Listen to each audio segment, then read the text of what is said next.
Merci, cher ami. Merci au laboratoire GSK pour la proposition d'un symposium au cours de notre journée de la Société marocaine de neurologie. Là, c'est mes déclarations de conflit d'intérêts par rapport à cette présentation. Comme vous le savez, le zona est finalement des manifestations cliniques qui sont liées à une réactivation du virus dormant de la famille de l'herpès, qui est le virus VZV, qui chez l'enfant va donner une primo-infection qui est le varicelle. Et puis, comme vous le savez, c'est un virus qui est neurotrope, donc il reste dormant au niveau du système nerveux, donc il emprunte des voies, et il reste généralement au niveau du ganglion rachidien, des nerfs spinaux, mais aussi du nerf, par exemple, du ganglion trigéminé. Ça pourrait expliquer bien sûr certaines zonas qui peuvent apparaître au niveau facial. Et donc, c'est à l'occasion d'une réactivation de ce virus qu'on va avoir des manifestations de zona.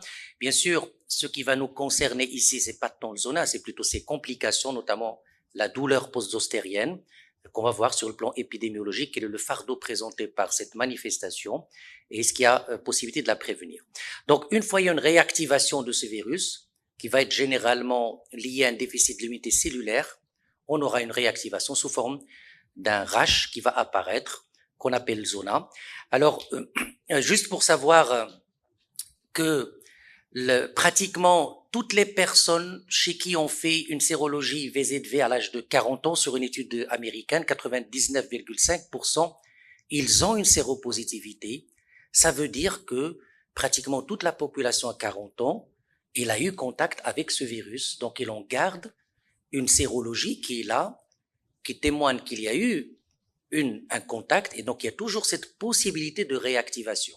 Je vous dis bien sûr qu'une sérologie positive ne veut pas dire que le patient ne fera pas de zona, dans la mesure où le zona, c'est une réactivation de quelque chose qui est déjà là au niveau du corps.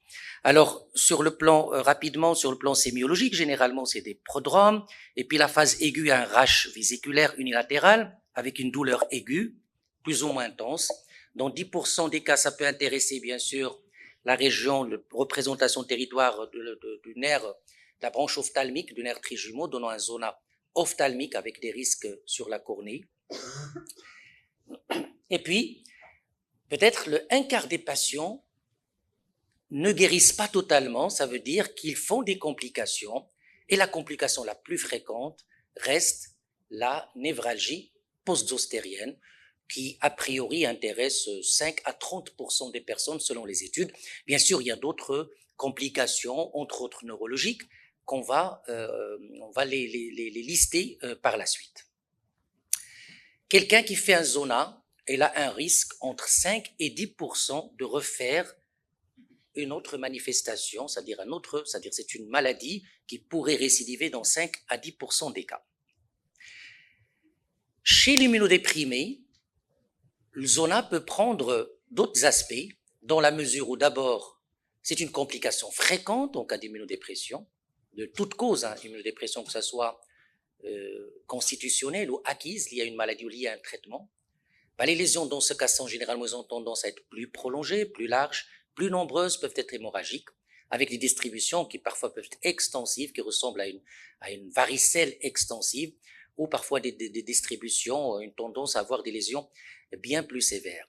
Alors, bien sûr, chez les immunodéprimés, ils font aussi des complications non neurologiques du zona, les complications hépatiques, pulmonaires, mais finalement, la complication qui nous intéresse ici, et qui est de loin la plus fréquente, c'est la névralgie post-zostérienne.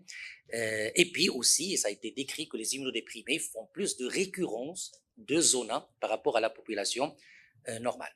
Donc finalement, le risque d'avoir une réactivation de ce virus intéresse deux grandes populations.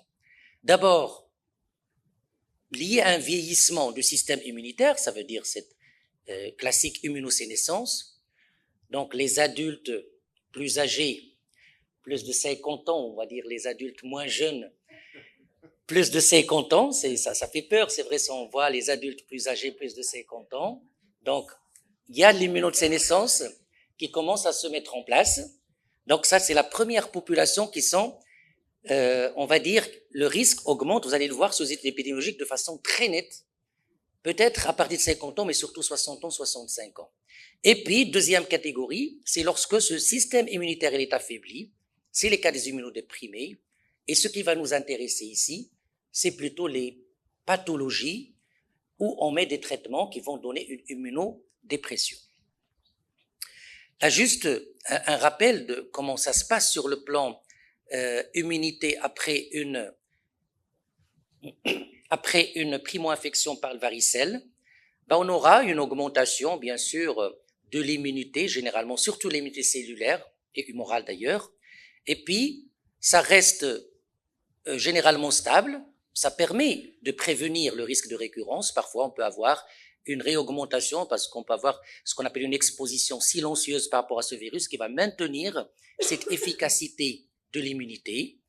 Et puis, à partir d'un certain âge, généralement l'âge de 50 ans, on aura une diminution de cette immunité cellulaire. Cette immunité peut diminuer à cause de l'âge, mais parfois de traitements immunosuppresseurs qui pourraient la réduire. Et la diminution de cette immunité cellulaire, c'est le principal facteur de risque d'une récurrence de zona. Bien sûr, je l'avais déjà dit, l'immunité humorale et les choses qu'on retrouve sur la sérologie, ce n'est qu'un marqueur qu'on a eu bel et bien contact avec ce virus, mais ça ne permet pas de protéger contre une récurrence de zona ou l'apparition d'une zona. Alors là, les différentes études, ils ont démontré clairement qu'à partir de 50 ans, le risque de zona devient très net, il double, voire même il triple, voire même il devient 7 à 10 fois plus fréquent en cas d'immunodépression. Et ce qui est intéressant, c'est que l'âge, c'est un facteur de risque à la fois de zona et de douleur post-ostérienne. Ça veut dire que les sujets, à partir d'un certain âge, ils font plus de zona, et au sein de zona, ils font plus de douleurs post-ostériennes. Alors vous allez voir qu'à partir de 70 ans, le risque devient très très important. Alors, qu'en est-il un petit peu des choses qui nous intéressent, nous particulièrement neurologues, par rapport à notre pathologie?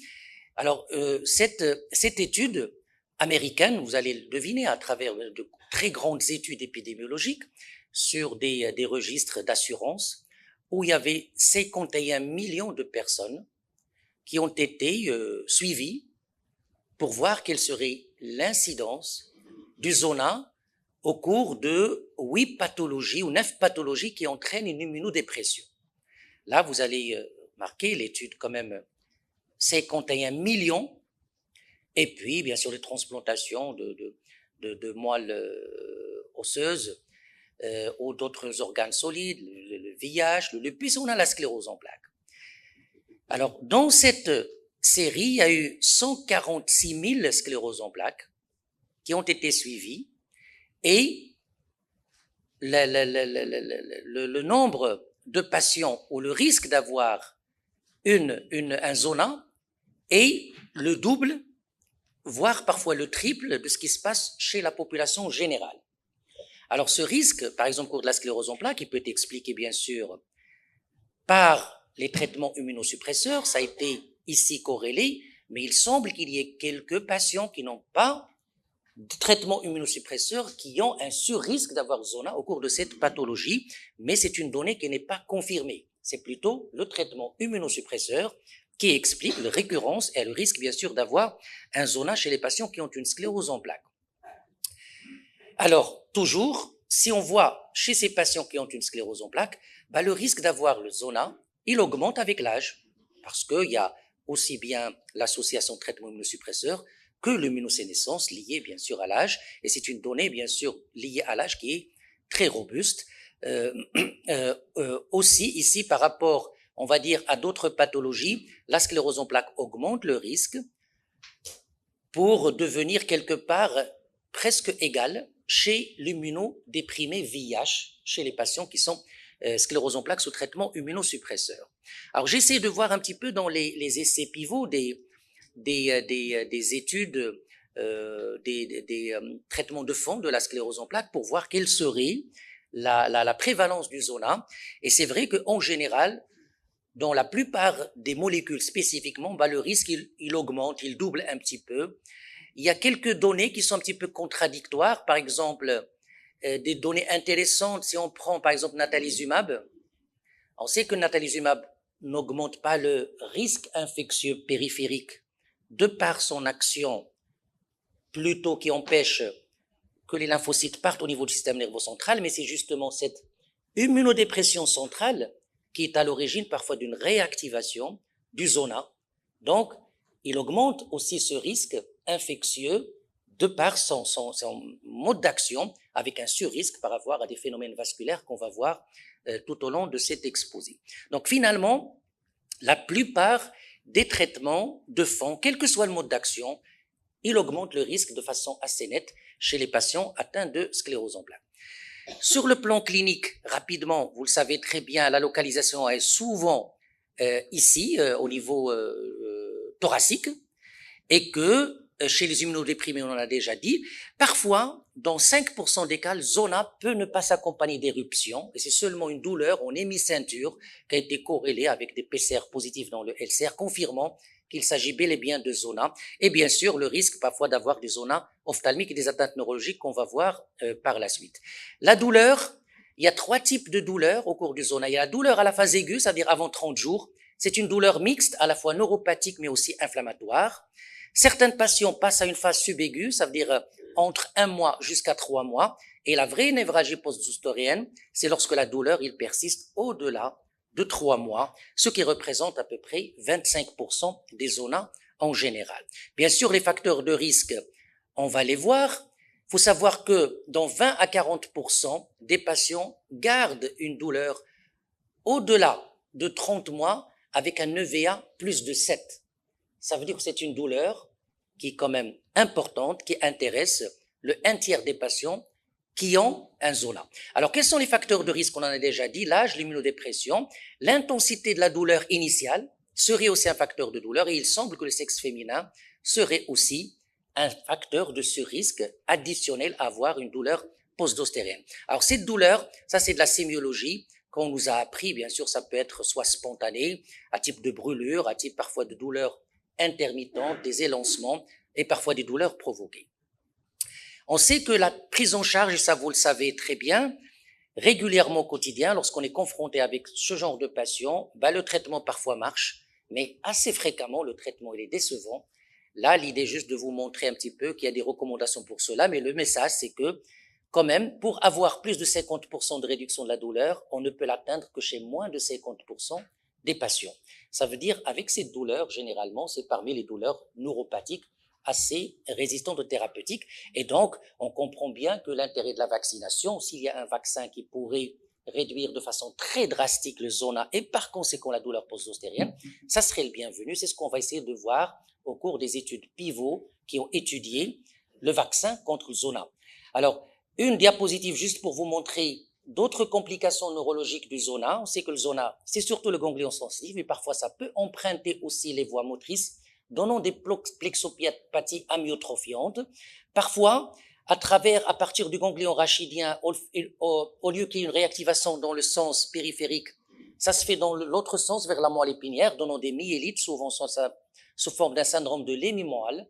On a discuté hier des zonas un petit peu du ganglion géniculé donnant le syndrome de Ramsay-Hunt. Et puis, n'oubliez pas que le zona, en tout cas le virus varicelle zona, c'est une des étiologies les plus fréquentes des AVC de l'enfant. Et on va voir qu'il y a des choses récemment aussi par rapport à l'AVC de l'adulte, sur des études intéressantes. Alors pourquoi? Parce qu'on sait que le ganglion trigéminé, le système trigéminal, c'est pas seulement cutané, mais il part aussi au niveau des méninges, et il vascularise les vaisseaux. Donc l'autre sens, on pourrait avoir un passage viral avec une vascularite de l'artère cérébrale moyenne particulièrement, donnant des AVC qui seraient même caractéristiques chez l'enfant une fois l'imagerie vue. Alors là, c'est aussi toujours dans le domaine vasculaire, une étude qui m'avait interpellé, où on avait étudié chez des patients qui arrivaient avec un AVC ou un AIT, chez qui on a fait du PCR VZV dans le LCR, et remarqué que 23% qui font des AVC dans cette série avaient du PCR, du VZV dans le LCR, et particulièrement chez les personnes qui ont de l'athérome intracrânien et les personnes qui ont une maladie des petites artères. Ça veut dire que bon, les auteurs défendent l'idée que la maladie chronique, elle est là, mais le trigger qui entraîne l'AVC serait peut-être aussi viral, entre autres, avec quand même pas mal actuellement de littérature en faveur de ce postulat. Et vous allez voir, par exemple, pour les cardio-emboliques, il n'y a aucune intervention de facteur viral parce que la relation de cause à effet est claire, il y a un embole qui est envoyé, alors que le starter qui fait que le vaisseau s'occlue, il y a peut-être un trigger, entre autres, viral. Là, juste pour revenir au natalizumab, voilà, natalizumab, s'il y a un AVC sous natalizumab, n'oubliez pas qu'il y a de l'immunodépression locale qui pourrait entraîner des vascularites. Il y a des cas de la littérature qui sont décrits actuellement. Alors, c'est pourquoi le fondement d'un vaccin, s'il serait efficace, ça serait vraiment le bienvenu pour éviter ou réduire de façon très drastique cette pathologie. Et donc, notamment, dans les deux groupes on va dire, qui sont plus susceptibles à voir les personnes au-delà de 50 ans et chez les immunodéprimés. Et pour cela, l'idée de ce vaccin, vous savez qu'il y avait jusque-là un vaccin par la même firme pharmaceutique qui était vivant atténué, qui est le Zostavax. Le vaccin actuellement, le vaccin Shingrix, c'est un vaccin qui est recombinant. Ça veut dire qu'il est purement protéique, il n'y a pas de risque d'infectiosité. Ça veut dire que c'est pas un vaccin vivant atténué. Et donc l'idée ici, c'était d'avoir un vaccin qui pourrait booster l'immunité cellulaire. Et ce qui est intéressant, c'est que l'idée de mettre un adjuvant spécifique à ce vaccin, on voit que par rapport à une vaccination normale, et lorsqu'on met un vaccin avec adjuvant, la vaccination, l'effet est très important, et il reste durable, et on va voir que cet effet reste durable jusqu'à 10 ans, jusqu'à 11 ans après une seule vaccination chez la population concernée et qui va maintenir l'efficacité de ce vaccin qui est généralement au-delà de 90% d'efficacité. Alors, ce qui est le principe de ce vaccin Shingrix, où il y a un antigène glycoprotéique, on va voir, avec un système adjuvant puissant qui booste davantage l'immunité parce que le virus lui-même n'entraîne pas une immunité aussi solide que lorsqu'il y a ce genre de vaccin avec un adjuvant spécifique. Alors, le vaccin contient de la glycoprotéine E, qui est un polymère qui est au niveau de la surface, qui est très important pour l'entrée du virus au niveau des cellules, mais aussi pour la réplication du virus. On le trouve même dans les cellules infectées. Et donc, le principal composant de ce vaccin, c'est ce polymère. Et puis l'adjuvant, il y a toute une stratégie biologique pour la mettre en place cet adjuvant qui peut-être constitue aussi la particularité de ce vaccin par rapport à la réactogénité et par rapport à l'efficacité. Alors, quelles sont les données des différentes études qui ont étudié l'efficacité de ce vaccin? Alors, en fait, les deux essais cliniques remontent à 10 ans. C'était publié dans le New England, c'était 2015 et 2016. Et la première étude, c'était l'étude ZOE 50, ça veut dire étudier l'efficacité du vaccin dans la population de plus de 50 ans. Et l'étude ZOE 70, c'est étudier l'efficacité chez les personnes de 70 ans. Et on va voir aussi les études qui ont été faites en cas d'immunodépression. Alors, dans les deux études, ZOE 50, ZOE 70, c'est des études randomisées double aveugle, vaccin Shingrix versus placebo, 16 000, 14 000 dans chaque bras, une population qui est très conséquente. Ça a été fait dans différents pays, l'Amérique du Nord, le Brésil, Mexique, l'Australie et quelques pays aussi de l'Asie et quelques pays de l'Europe. Vous allez remarquer qu'en Afrique, il n'y avait pas d'implication de pays africains, mais les résultats de ce vaccin étaient homogènes dans tous les pays. On va le voir, ça veut dire qu'il n'y a pas de raison normalement qu'il y a une particularité ethnique par rapport à l'efficacité. Alors, les deux, on va pas trop rentrer dans les détails des critères d'inclusion et d'exclusion, mais en tout cas, les personnes au-delà de 50 ans dans ZOE 50, au-delà de 70 ans dans ZOE 70, et puis il faut que les patients n'aient pas de zona avant, n'ont pas été vaccinés par le vaccin vivant atténué, et que le suivi généralement de ces études, c'était sur 4 ans. Alors, qu'est-ce qu'ils ont montré, ces études, par rapport à l'efficacité? Au-delà de 50 ans, ça a été une répartition selon l'âge, les patients recevant Shingrix, le taux d'incidence était de 0,3%, alors que le placebo était à 9,1%, ce qui en fait une efficacité à 97% sur un recul moyen de 4 ans. Ça pour la population de plus de 50 ans. Pour la population de plus de 70 ans, l'efficacité est toujours là, un peu moindre, parce que cette même immunosénescence qui augmente le risque d'avoir du zona, il réduit un petit peu la réactogénité au vaccin, mais on est dans un registre de 90% d'efficacité avec une médiane de 4 ans sur le suivi prospectif de l'étude chez les personnes de plus de 70 ans. Alors, l'efficacité sur une analyse groupée des deux études, c'est pas surprenant, donc ça a été calculé à plus de 90%. Alors, ce qui nous intéresse, nous, la douleur post-zostérienne, l'efficacité était chez les personnes jusqu'à 70 ans jusqu'à 100%, et l'efficacité globale, même chez les personnes âgées, ça diminue un petit peu, mais on est dans l'ordre d'une réduction de 88,8% de risque de développer une douleur post-zostérienne, avec une médiane ici de 4 ans après vaccination par le vaccin Shingrix. Ça, c'était les données, bien sûr, à 4 ans. Alors, ce qui est intéressant, parce que les premiers essais cliniques, ça date de 10 ans. Actuellement, on a l'étude Zoé long term, ça veut dire au-delà de 8 ans, 9 ans, 10 ans, voire même 11 ans. Et je vous montre directement, ici, c'était bien sûr, une fois après 4 ans, l'arrêt des deux essais cliniques, c'était un suivi en ouvert sur, je pense, 8000 patients, sur le Zoé extension, et vous allez remarquer que l'efficacité est maintenue jusqu'à 11 ans après un seul vaccin chez cette population, dans la mesure où 82% d'amélioration et de réduction des risques liés, bien sûr, au zona. Et c'est intéressant parce que ça intéresse aussi, jusqu'à une médiane de 10 ans, 87% des névralgies post-zostériennes et même des autres complications neurologiques et non neurologiques du zona. Vous savez, il y a actuellement une littérature abondante sur le domaine vasculaire. Est-ce que le zona pourrait réduire le risque d'avoir des AVC? Il y a des choses intéressantes qui se profilent dans le sens de vaccination, mais ce sont des données qui sont encore préliminaires, mais peut-être à creuser par la suite.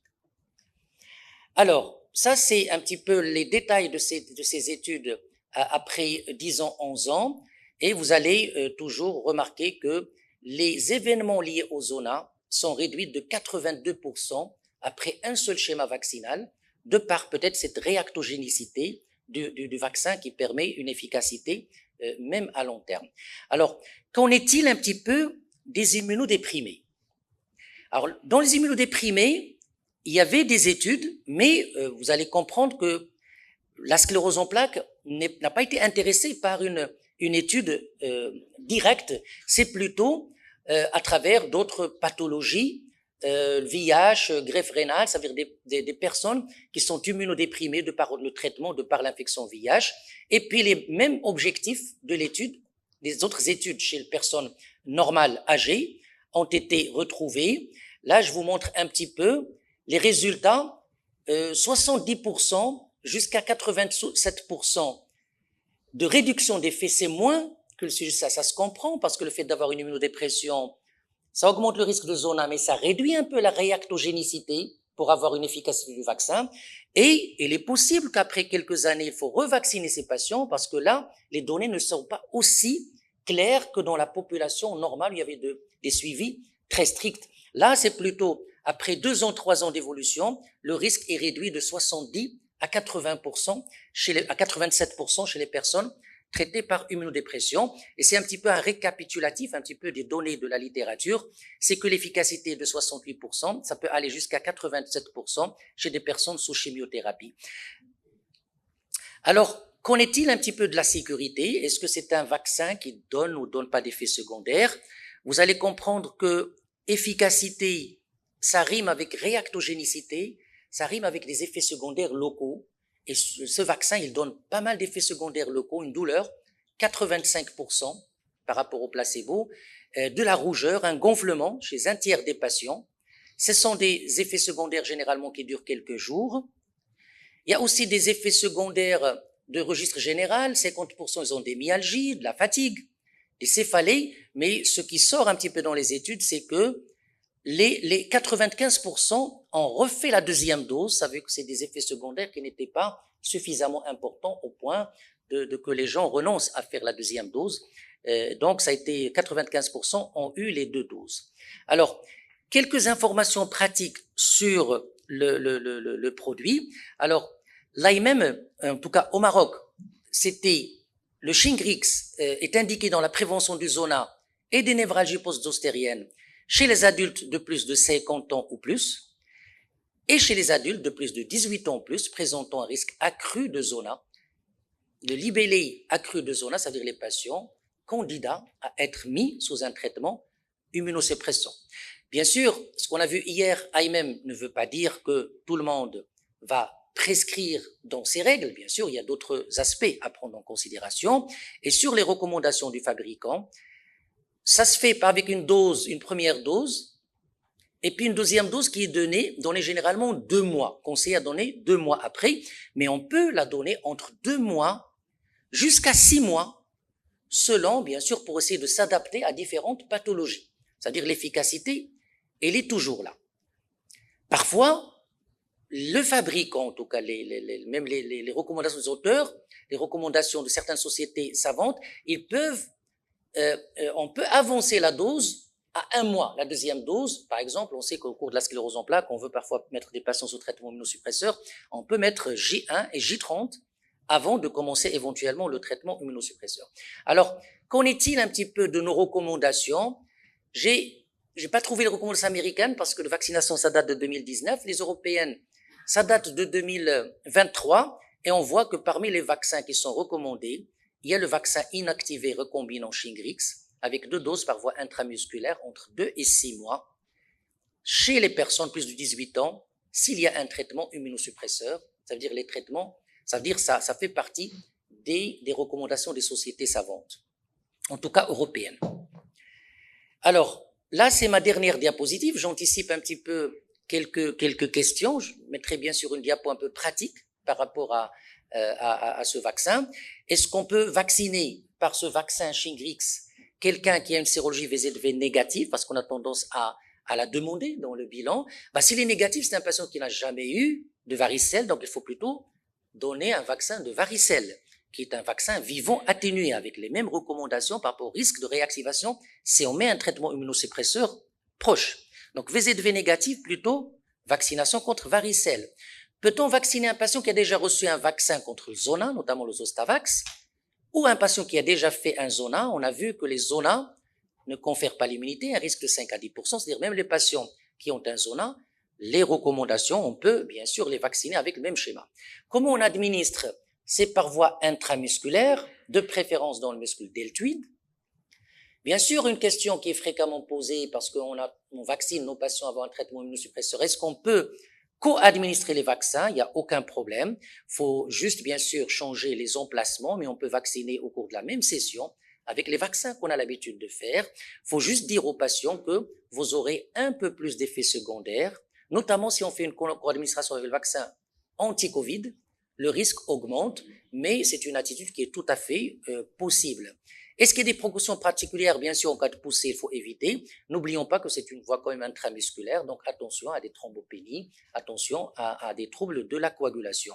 Alors, on a eu des cas, bien sûr, lorsqu'il y a un vaccin, un risque de Guillain-Barré. Alors, ce qui sort un petit peu dans les littératures, c'est qu'il y a eu à peu près 3 cas de syndrome de Guillain-Barré après 1 million de doses. Donc, les instances scientifiques et de régulation n'ont pas trouvé cela comme étant un signal suffisamment alarmant, donc ça sort pas dans les risques un petit peu par rapport à ce vaccin.